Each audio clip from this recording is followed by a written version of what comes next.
Hey guys, what's up? It's me, 123 Infinite, and I'm bringing you this video for most apparently no reason whatsoever. This video is something very serious about my childhood and my teenagerhood right now. You obviously know the Pokemon franchise. Yeah, well I'm a huge fan of that still. And I was playing through Pokemon Fire Red the other day and I thought to myself, the story of this game is kinda screwed up. And yeah, don't get me wrong, I love Pokemon, but it's true, the story of the game is slightly screwed up. So today I'll be doing a rant on Pokemon. Alright, so let's get this straight. Imagine you're Ash Ketchum. You obviously want to be the very best, like no one ever was. But what I find is that's gonna be hard since you're a single child with no dad. Your mom doesn't really care about you all that much though. All she does is sit down and watch Justin Bieber on MTV all day. You wake up and you leave the house and she doesn't even care, she just sits there. It's like, oh hey mom, I'm going on a journey. She's like, yeah, whatever. And the first game doesn't even really tell you what to do at the start. You just walk around your village of like, what, 5 people? So yeah, that's practically how the game greets you. So the first thing to do in the game is always to go to your computer and take out a magical potion which heals your Pokemon.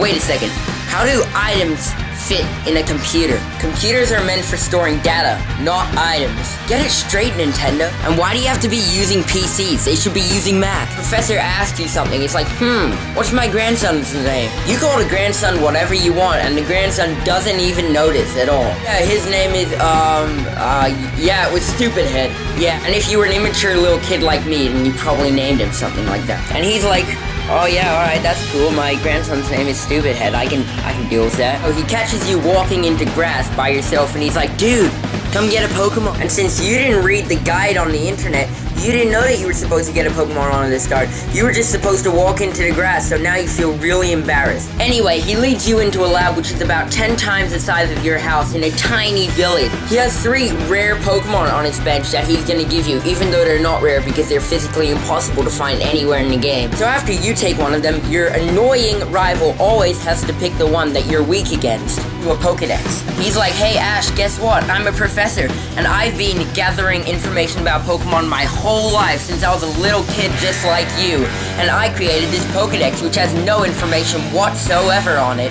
So practically he's a professor who could have known all this, but he's giving you the biggest favor in the world. You find every Pokemon. So your journey begins, and yes, your mom doesn't even know you're gone. She doesn't realize, she just keeps watching MTV. But the thing that really boggles my mind is, what if Pokemon was in real life? In the Pokemon game, all the gyms are laid out in order from where you start, your hometown of Pallet Town or whatever. But in real life, what if you lived in Vermilion City? Does that mean you'll have to fight that gym before Brock, and would the Pokemon there be harder than the last gym?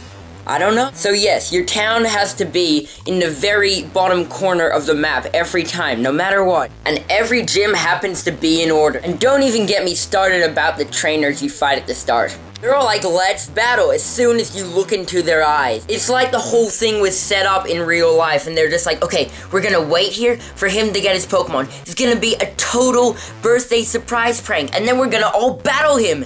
It's like it was meant for you to be your birthday. And the trainers burst out with a happy birthday and throw out a Rattata onto the field. And you're like, where'd you even get that Rattata? I had to start with a starter. How come you guys could just walk into the grass with no starters, not defend yourself and catch the first Pokemon you see? But it's alright because the only move they happen to know is Tackle and Quick Attack. And now let's get to the catching part. You're walking around in big grass where you can see every little piece of grass under you when suddenly Pokemon comes out of nowhere and you're in a battle. And you're thinking to yourself like, how did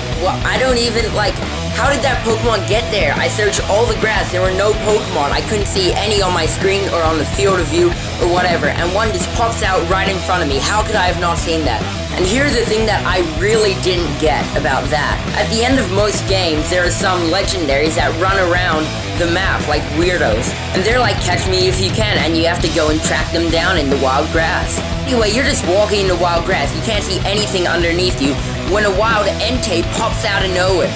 Imagine if you were playing soccer. Oh yeah, Jimmy, don't worry, I'll pass you the ball. When suddenly, that would be so annoying. And then to catch a Pokemon, you have to like beat it up a lot so it gets low HP. Then you take this huge metal ball that you found on the ground, which is actually just the size of your fist. You throw it at the Pokemon that you found, and it may or may not catch it. The real problem is animal cruelty. Just as you've almost killed them, they're holding on for dear life.